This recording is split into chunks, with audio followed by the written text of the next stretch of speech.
दोस्तों आज जो हमारी क्लास होने वाली है वो मेरे दोस्तों बहुत ही खतरनाक क्लास होने वाली है। आखिर क्या है ऐसी बात, इस क्लास के माध्यम से मैं आप लोगों को बताने वाला हूं मेरे दोस्तों वन शॉट क्वेश्चन जो आपके एग्जाम में बार बार पूछे जाने वाला क्वेश्चन है, वैसे क्वेश्चन मैं आज आपके सामने लेकर आया हूं। तो शुरू से लेकर अंत तक देखेंगे। चैनल पर नए आए तो चैनल को सब्सक्राइब करके बेल आइकन को प्रेस करें। और मेरे दोस्तों ये वन शॉट क्वेश्चन जो मैं आप लोगों को प्रोवाइड कर रहा हूं ये हमारा इतिहास का है। और इसके बाद अगर आप लोग चाहते हैं कि सर वन शॉट क्वेश्चन हमें पॉलिटिकल साइंस का भी चाहिए या हमारा सोशियोलॉजी का चाहिए, यानी अपने जो भी सब्जेक्ट लेके रखा है उन सारे सब्जेक्ट का अगर वन शॉट क्वेश्चन देखना चाहते हैं तो एक बार आप लोग जल्दी से कमेंट सेक्शन में कमेंट करना ना भूलें। और जो भी स्टूडेंट्स अभी तक हमारे मिसाइल क्लासेस के आपको डाउनलोड नहीं किए हैं, फटाफट आप लोग डाउनलोड कर ले। और डाउनलोड करने के बाद जो आप लोगों का क्रैश कोर्स है, याद रखिएगा इस क्रैश कोर्स में आप लोग जल्दी से ज्वाइन कर ले। बाकी जो भी स्टूडेंट्स अभी तक ज्वाइन कर चुके हैं वो लोग सुबह और शाम दोनों टाइम पे क्लासेस कर रहे हैं। अगर आप में से कोई ऐसे स्टूडेंट्स है जो अभी तक क्लास को ज्वाइन नहीं किए, फटाफट आप लोग जल्दी से प्ले स्टोर से मिसाइल क्लासेस के आपको डाउनलोड करके आप लोग इस कोर्स को ज्वाइन कर लें। इस कोर्स का बहुत ज्यादा बेनिफिट है भाई, इतना ज्यादा प्रॉफिटेबल है कि मैं क्या बताऊं। यार इसमें मेरे दोस्तों आप लोगों को सारा सिलेक्टेड क्वेश्चन प्रोवाइड किया जा रहा है। इसके बाद मेरे दोस्तों आप लोगों का मॉडल पेपर सॉल्यूशन कराई जा रही है। एग्जाम से पहले एग्जाम पेपर कंडक्ट कराई जाएगी इस कोर्स के माध्यम से। तो लेट ना करें, जाएं ज्वाइन करें और हमारे साथ प्रतिदिन सुबह और शाम जुड़े रहे तबड़तोड़ तरीके से मेरे दोस्तों सिलेक्टेड क्वेश्चन के साथ। आइए सर हम लोग बात करने वाले हैं एक एक क्वेश्चन की ओर कि क्या है क्वेश्चन। पहला क्वेश्चन आपकी स्क्रीन पे है मेरे भाई कि हम्पी के भग्नावशेष शेष का प्रकाश में लाने का श्रेय किसे दिया जाता है। इसको बोलते हैं सर हम लोग वन शॉट क्वेश्चन। याद रखिएगा मेरे दोस्तों इसका जो राइट आंसर होगी कॉलिन, क्या होगी भाई, कॉलिन। याद रखिएगा कॉलिन मैकेंजी, याद रखिएगा मेरे दोस्तों इसका राइट आंसर क्या हो जाएगा भाई, कॉलिन मैकेंजी। जब भी आप इसका उत्तर लिखें सबसे पहले एग्जाम में इस तरह से जब भी क्वेश्चन आए गुरुजी सबसे पहले आप साइड में उत्तर जरूर लिखें, इसके बाद ही इसका आंसर लिखने की कोशिश करेंगे। अगर आप उत्तर नहीं लिखते हैं मेरे दोस्तों एग्जामिनर आपका मार्क्स जो है कट देगी। इसलिए जब भी वन शॉट का क्वेश्चन आए आप लोग कोशिश कीजिएगा मेरे दोस्तों उत्तर पहले लिखे फिर इसका आंसर देने की कोशिश करेंगे। ये सर हमारा पहला क्वेश्चन है भाई। अगला क्वेश्चन है सर विजयनगर साम्राज्य के संस्थापक कौन है, बताएंगे सर। विजयनगर साम्राज्य को संस्थापक हरिहर, याद रखिएगा हरिहर तथा बुक्का, क्या बताएंगे सर, याद रखिएगा हरिहर तथा बुक्का। अगर आपसे क्वेश्चन पूछा जाएगा कि आखिर कब किया था मेरे दोस्तों, अगर आपसे पूछा जाएगा कि कब किया था तो पूरा डेट याद रखिएगा कब, ठीक है। अच्छी तरह से देख लीजिए मेरे प्यारे, 30 में 30 नहीं, इस बार 30 में 36 लाना है। 1336 में मेरे दोस्तों इन्होंने स्थापना किया था। अगर आपसे पूछा जाएगा मेरे भाई थोड़ा सा बताइए कि नदी, कौन सा नदी के किनारे इसकी स्थापना हुई थी, तो बताएंगे सर तुंगभद्रा नदी। याद रखिएगा भाई कौन सा नदी, तुंगभद्रा नदी के किनारे इन्होंने बुक्का ने और हरिहर ने मेरे दोस्तों दोनों ने मिलकर हमारा याद रखिएगा विजयनगर साम्राज्य की स्थापना करता है, ठीक है। चलिए सर उम्मीद करते हैं तीनों क्वेश्चन को आप लोग अच्छी तरह से समझ में आ गया होगा। तो ये क्वेश्चन आप लोगों के लिए हलवा बन चुकी है कि हरिहर और बुक्का ने कब विजयनगर राज्य का स्थापना किया था। मैंने अभी जस्ट बताया भाई 1336 ईस्वी में। कब बनाया भाई, 1336 हमारा बिल्कुल राइट आंसर हो जाएगा। आइए सर अगला जो हमारा क्वेश्चन है, क्वेश्चन नंबर हमारा जो 4 है भाई, याद रखिएगा क्वेश्चन नंबर जो 4 है मोस्ट इंपोर्टेंट है। क्वेश्चन को एक बार देखिए और फिर समझिए भाई। क्वेश्चन है मेरे भाई कि महावीर स्वामी ने कौन सा सिद्धांत से जुड़ा हुआ है। महावीर स्वामी जो है उनका कौन सा सिद्धांत से जुड़ा हुआ है ये आपसे पूछा गया है। तो बताएंगे सर महावीर स्वामी जो हमारा वो ब्रह्मचारी है। याद रखिए भाई क्या, ब्रह्मचार्य से जुड़ा हुआ है। कौन सा भाई, बताएंगे सर बाह्यचार्य से जुड़ा हुआ है कौन, हमारा महावीर स्वामी का सिद्धांत, ठीक है। इसी तरह से आपको गौतम बुद्ध का भी याद रखना है, महात्मा गांधी का, जैसे महात्मा गांधी हमारा कौन सा सिद्धांत था, अहिंसा। मेरे दोस्तों उन्होंने कहा हिंसा का विरोध करो और अहिंसा को अपनाओ। ये किसने कहा था, हमारे प्यारा सा महात्मा गांधी, जिसे हम लोग बापू के नाम से जानते हैं भाई। नेक्स्ट क्वेश्चन पे मुलाकात करते हैं सर, निग्रंथ के नाम से किसे जाना जाता है। आखिर कौन है मेरे भाई जिसे हम लोग निग्रंथ के नाम से जानते हैं। ये क्वेश्चन आप लोग शायद हमें लग रहा है पहली बार देख रहे हैं मेरे भाई, पेपर उठाकर देखेंगे एक बार 2000 सेशन 2022-23 का, याद रखिएगा मेरे दोस्तों वहां पे ये क्वेश्चन आप लोगों को देखने को मिलेंगे। ये हमारा पूरा का पूरा जैन धर्म से संबंधित है। कौन सा धर्म से, जैन धर्म से संबंधित है, ठीक है। इन सब सारे क्वेश्चनों को हो सके तो आप लोग जल्दी से नोट डाउन कर ले अपने कॉपी पे, फटाफट आप लोग नोट डाउन कर ले। जो भी स्टूडेंट्स अभी तक मेरे दोस्तों आप लोग अभी तक नोट डाउन नहीं किए तो अपने कीमती समय को निकाल करके इन सबको नोट डाउन करें। कुछ ऐसे वन शॉट क्वेश्चन है जो आपकी एग्जाम में बार बार पूछा जाता है। वैदिक देवता इंद्र संबंधित थे। देखिए मेरे भाई क्वेश्चन का लेवल देखिए कि वैदिक देवता जो हमारा है वो किस इंद्र संबंधित है, किसे भाई? तो बताएंगे सर हमारा वर्षा हो जाएगी। क्या भाई? याद रखिएगा वर्षा। क्या बताएंगे प्यारे? हम बताएंगे सर वर्षा एवं बिजली। क्या भाई? याद रखो वर्षा एवं बिजली। देखिए क्वेश्चन का लेवल देखिए, ये सब क्वेश्चन मैं अपने बाप घर से लेकर नहीं आया हूं भाई।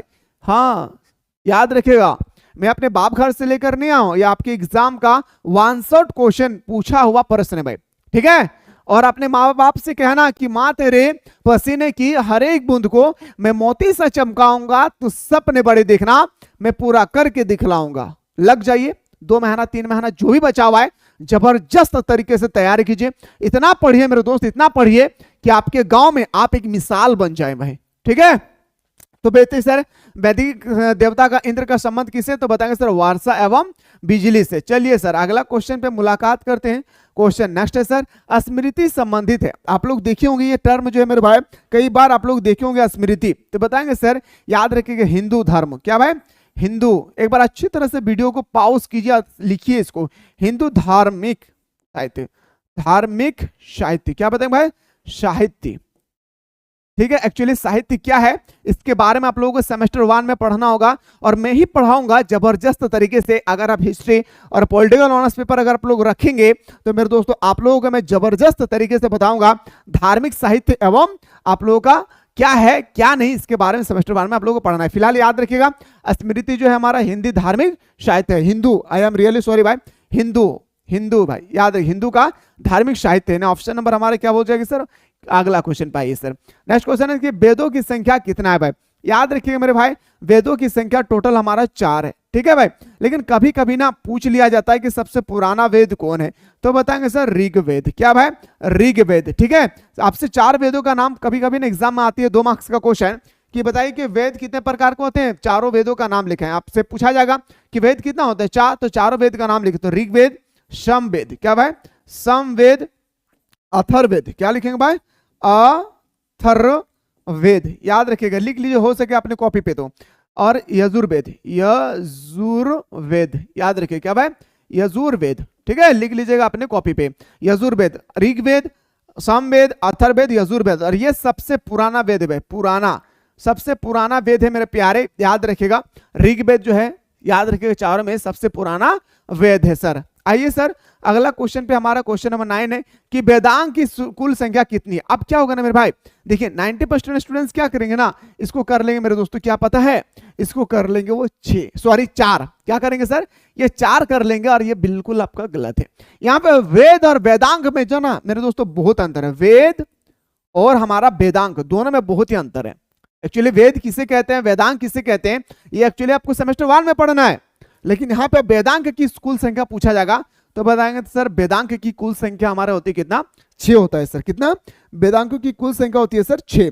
आइए सर अगला क्वेश्चन कहते हैं श्वेतंबर एवं दिगंबर का संबंध किस धर्म से? देखिए मेरे भाई ये क्वेश्चन एक्चुअली मैं लेकर आया हूं, ठीक है। ये क्वेश्चन अपनी तरफ से है ये क्वेश्चन, लेकिन आपके एग्जाम पे ना ये क्वेश्चन पूछा गया था। हिन यान, याद रखिए, हिन यान और महायान, और महायान, याद रखिए मेरे भाई हिन यान और महायान का संबंध किस धर्म से है? तो बताएंगे सर बौद्ध धर्म से। किससे भाई? याद रखिएगा बौद्ध धर्म से। किससे भाई? तो याद रखेंगे मेरे दोस्तों, याद रखेना क्या कि हिनयान और महायान का संबंध जो है वो हमारा बौद्ध धर्म से है। लेकिन अगर आपसे पूछा जाएगा कि थोड़ा सा बताइए मेरे दोस्त श्वेतंबर और दिगंबर का संबंध किससे, क्या पूछा जाएगा? श्वेतंबर और दिगंबर का संबंध किस धर्म से है? तो बताएंगे सर याद रखिएगा ये हिनयान और महायान को याद रखना है मेरे दोस्तों, क्या कि ये बौद्ध धर्म से संबंधित है। अगर आपसे पूछ लिया जाए ए दोस्तों बताओ ना थोड़ा सा रे बाबू श्वेतंबर और हमारा दिगंबर का संबंध किस धर्म से है? तो बताएंगे सर ये हमारा पूरा से पूरा जैन धर्म से बिलोंग करता है भाई। कौन सा धर्म से? जैन धर्म क्या है? और बाबू रे कुछ बातें बता रहा हूं, ध्यान से सुनिएगा। जैन धर्म, बौद्ध धर्म, हिनयान, महायान, श्वेतंबर, दिगंबर क्या है, कैसे है, कैसे लिखना है, इन सब के बारे में आपके माइंड में पूरा अच्छी तरह से नॉलेज आनी चाहिए। क्योंकि मेरे दोस्तों 9 मार्क्स का क्वेश्चन सिर्फ हिनयान, महायान, श्वेतंबर, दिगंबर और मेरे दोस्तों आपके सामने जो याद रखिएगा, ये जो आपका वेद और वेदांक है, इससे आपका एग्जाम में 9 मार्क्स का क्वेश्चन आएगी। तो ये आप तभी सही कर सकते हैं जब इसके बारे में आपका पूरा भरपूर नॉलेज हो। और नॉलेज प्राप्त करना चाहते हैं, एग्जाम में अच्छा मार्क्स लाना चाहते हैं, तो मेरे दोस्त अभी डाउनलोड कीजिए मिसाइल क्लासेस के। आपको कुछ नहीं करना है, प्ले स्टोर में जाना है, मिसाइल क्लासेस के आपको डाउनलोड करना है और क्रैश कोर्स को ज्वाइन करना है। क्रैश कोर्स का क्लास हमारे सुबह और शाम दोनों टाइम पे चलती है, जहां पे मेरे दोस्तों सारा सिलेक्टेड क्वेश्चन के अकॉर्डिंग आप लोगों को तैयारी कराई जाती है। तो जाइए, लेट किस बात की। कोई भी दिक्कत होगी, डिस्क्रिप्शन बॉक्स में एक व्हाट्सएप नंबर दिया गया है, वो उस नंबर पे व्हाट्सएप कीजिएगा, हमारी टीम आपको हेल्प करेगी सर। आइए सर, अगला क्वेश्चन पे आते हैं। क्वेश्चन नंबर हमारा नेक्स्ट पे आते हैं सर, सल्ले खाना संबंधित है भाई। देखिए भाई, क्वेश्चन देखने से ही डर लग रहा है भाई। सल्ले खाना, ये तो मेरे दोस्तों आप लोगों का अभी तक 7-8 महीना हो चुकी है, लेकिन अभी तक मेरे दोस्तों बहुत सारे स्टूडेंट्स जो है ना, ये पढ़ाई नहीं है। एक्चुअली मैं ही नहीं पढ़ाया आप लोगों का क्रैश कोर्स में या फाउंडेशन कोर्स में। तो बताएंगे सर, याद रखिए जो सल्ले खाना है भाई, ये हमारा धर्म से संबंधित रखते हैं। कौन सा धर्म? तो बताएंगे सर जैन धर्म। याद रखिए मेरे भाई, ये हमारा जो संबंधित रखते हैं, ये हमारा जैन धर्म है। इसको बोलते हैं सर वन शॉट क्वेश्चन। क्या बोलते हैं भाई? इनको बोलते हैं हम लोग वन शॉट क्वेश्चन। अगला क्वेश्चन सर, अनुवर्त के विचार संबंधित है भाई। अनुवर्त के विचार जो है किससे संबंधित है? अनुवर्त के जो विचार होते हैं मेरे भाई, आत्मा का, याद रखिएगा, क्या बताएंगे सर? आत्मा। आत्मा का लिखिए भाई अपने कॉपी में, मेरा चेहरा देखने से कुछ नहीं होगा। अस्तित्व। क्या बताएंगे सर? अस्तित्व। ठीक है भाई, याद रखिएगा, आत्मा का अस्तित्व। अनुव्रत का संबंध होती है, अनुव्रत का जो विचार होती है वो पूरा संबंध होती है हमारे किसका? आत्मा का अस्तित्व। नहीं बोल सकते हैं सर। अगला क्वेश्चन पाइए। क्वेश्चन नेक्स्ट है सर, बौद्ध साहित्य की मुख्य भाषा क्या थी? देखिए मेरे भाई, जैन का क्या भाषा थी, बौद्ध का क्या भाषा थी? याद रखिएगा मेरे भाई, बहुत इंपॉर्टेंट क्वेश्चन है आपके एग्जाम के अकॉर्डिंग। आपसे पूछा गया है बौद्ध धर्म के बारे में। किसके बारे में गुरुजी? बताएंगे सर बौद्ध धर्म के बारे में पूछा गया है, तो बताएंगे सर बौद्ध का जो हमारा हो जाएगा पाली भाषा। क्या हो जाएगी भाई? बौद्ध का हमारा पाली भाषा हो जाएगी। लेकिन अगर यही चीज अगर आपसे पूछा जाएगा जैन धर्म में, तो बताएंगे सर प्रकृति भाषा। क्या भाई? प्रकृति भाषा। याद रखिएगा, भूलना नहीं है भाई, भूलेंगे वो आपकी गलती है। मैं इस बार 40 में 40 पार करके दिखाऊंगा। हाँ भाई, आप भी ला सकते हैं 40 में 40। सोचेंगे सर पागल हो गए क्या, 30 मार्क्स का तो ऑब्जेक्टिव है। हाँ मेरे दोस्त, माना कि मैंने कि 30 मार्क्स का ऑब्जेक्टिव है। कितना मार्क्स का भाई? 30 मार्क्स का पूरा एमसीक्यू है, लेकिन 2-2 मार्क्स का 5 क्वेश्चन होगी, तो इसमें भी तो 10 क्वेश्चन 10 मार्क्स का आ गया ना भाई। और ये 5 मार्क्स वही बंदा सही कर सकते हैं जो मेरे दोस्तों वेरी शॉर्ट क्वेश्चन का मेरा सेशन 1 2 3 4 जो देखें अच्छी तरह से। और हाँ, एक बात याद रखिएगा, जब जब मैं वन शॉट का क्वेश्चन लेकर आऊं, भूलना नहीं है भाई, वन शॉट क्वेश्चन ये पूरा का पूरा आपको मैच करेगी फाइनल एग्जाम के अकॉर्डिंग। आइए सर, अगला क्वेश्चन पे आते हैं। किताबुल रेहाला में किसका यात्रा वृतांत है? सबसे पहले तो मेरे दोस्तों आप लोगों को किताबुल रेहाला जो है, इसके बारे में आपको इसका विवरण के बारे में आपको पता होना चाहिए कि आखिर किताबुल जो हमारा किताबुल हिंद है, याद रखिएगा मेरे दोस्तों, या तो किताबुल रेहाला है। इसमें किसकी यात्रा का वृतांत किया गया है, कैसे वृतांत किया गया है, कहां से आए थे, किस तरह से घूमे फिरे, अपने जीवन को कैसे गुजारे। क्योंकि ये क्वेश्चन जो है मेरे भाई, पिछले 2 साल पहले मेरे दोस्तों 5 मार्क्स का क्वेश्चन पूछा गया, किताबुल रेहाला पर एक निबंध लिखे। तो हो सकता है कि इस बार आ जाए किताबुल, मेरे दोस्तों आपसे पूछा जाएगा किताबुल रेहाला के बारे में या आयन अकबरी के बारे में, कुछ भी पूछा जा सकता है मेरे दोस्त, याद रखिएगा। तो किताबुल रेहाला में है ना भाई इब्न बतूता। क्या बताएंगे?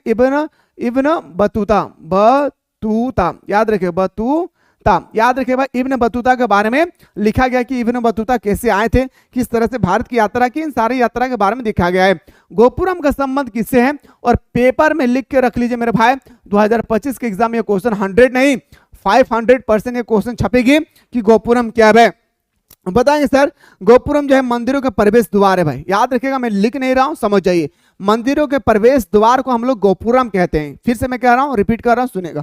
गोपुरम कहां पे है भाई? सबसे पहले तो ये आपको पता होना चाहिए, ये कर्नाटक में, कर्नाटका, याद रखिए कर्नाटका में है। कहां भाई?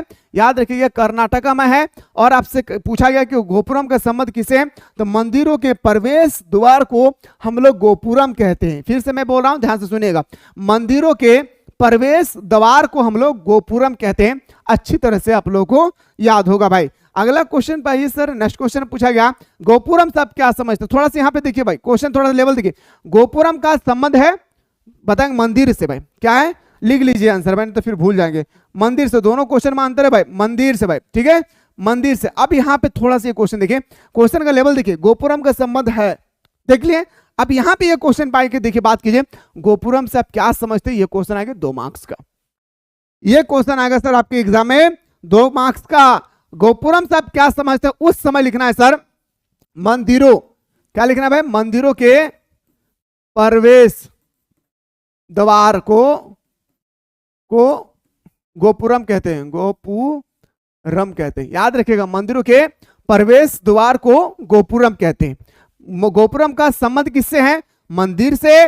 गोपुरम का अर्थ क्या होते हैं, गोपुरम से आप क्या समझते हैं, तो बताएंगे मंदिरों के प्रवेश द्वार को हम लोग गोपुरम कहते हैं सर। अगला क्वेश्चन पे हम लोग आते हैं सर, किस युद्ध के बाद विजयनगर साम्राज्य ध्वस्त हो गया। सबसे पहले तो विजयनगर के बारे में आप सभी को अच्छी तरह से मैंने ऑलरेडी मेरे दोस्तों में बता चुका हूं, तो बताएंगे सर तालीकट का युद्ध। क्या पे आ रहा है, याद रखिए तालीकट, याद रखिए मेरे भाई, तालीकट के युद्ध के बाद पूरी तरह से हमारा जो है विजयनगर ध्वस्त हो गया था। ठीक है भाई, याद रखिएगा तालीकट के बाद मेरे दोस्तों, तालीकट में जैसी युद्ध हुई थी, इसके बाद हमारा पूरा विजयनगर चरमरा गई। एक समय ऐसी आई कि पूरा विजयनगर समाप्त हो गया, शांत हो गई सर। अगला क्वेश्चन पाइए सर कि विजयनगर के ध्वस्त के पश्चात इसकी पहचान की गई है। देखिए विजयनगर ध्वस्त होने के बाद भी इसकी पहचान किए जाते हैं भाई, किससे, तो प्यारे बताएंगे हम्पी। याद रखिए क्या भाई, हम्पी से। किसे, हम्पी। याद रखिएगा हम्पी नामक जगह से इसकी पहचान किए गए हैं सर। अगला क्वेश्चन पाइए सर, क्वेश्चन नंबर नेक्स्ट है कि 1581 में दीन इलाही धर्म किसने चलाया था। देखिए मेरे भाई, जो 1581 में जो हमारा दीन इलाही धर्म है, याद रखिएगा मेरे दोस्तों, ये हमारा चलाए थे किसमें, तो अकबर ने चलाए थे। किसने प्यारे, तो बताएंगे सर अकबर ने। ठीक है, किसने चलाए थे भाई, अकबर ने चलाए। तो ऑप्शन नंबर हमारा क्या हो जाएगी सर, कुछ नहीं। ठीक है, अकबर इसका राइट आंसर होगा। मुगल प्रशासन में जिले को किस नाम से जाना जाता था। मुगल प्रशासन में जो हमारे जिला होते थे ना मेरे भाई, देखिए भाई एक क्वेश्चन ना बहुत सारे स्टूडेंट्स बोलेंगे सर सूबा, जी नहीं मेरे भाई, इसका आंसर सूबा नहीं सरकार होगी। याद रखिएगा, भूलना नहीं है। क्या पूछा गया, मुगल प्रशासन में जिले को किस नाम से जाना जाता था, सरकार। किस नाम से जाना जाता है, सूबा। दोनों में अंतर है भाई। ठीक है, आइए सर अगला क्वेश्चन में मुलाकात करते हैं। अगला क्वेश्चन जाने से पहले जो भी स्टूडेंट्स, मैं फिर से कह रहा हूं मेरे दोस्तों कि जो भी स्टूडेंट्स अभी तक मिसाइल क्लासेस के ऐप को डाउनलोड नहीं किए हैं, फटाफट आप लोग सबसे पहले मिसाइल क्लासेस के ऐप को डाउनलोड कीजिए।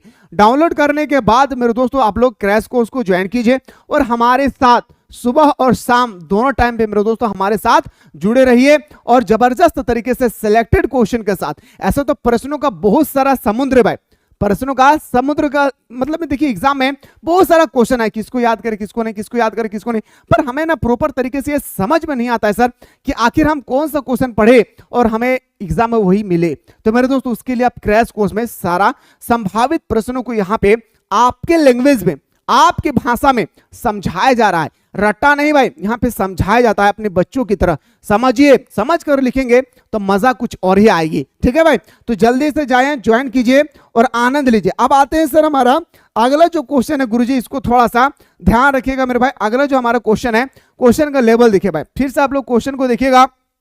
क्वेश्चन देखिए, आयन अकबरी के अनुसार भूमि को कितने भागों में बांटा गया। ये मेरे दोस्तों अगर आप लोग चाहते हैं कि सर हाँ यहाँ से क्लास होनी चाहिए सेकंड क्लास, तो एक बार आप लोग फटाफट आप लोग जल्दी से कमेंट कीजिए कि सर हाँ यहाँ से क्लास होनी चाहिए वन शॉट का, तो आप लोग जल्दी से आप लोग बताएं। फिलहाल हम लोग मिलते हैं नेक्स्ट वीडियो में।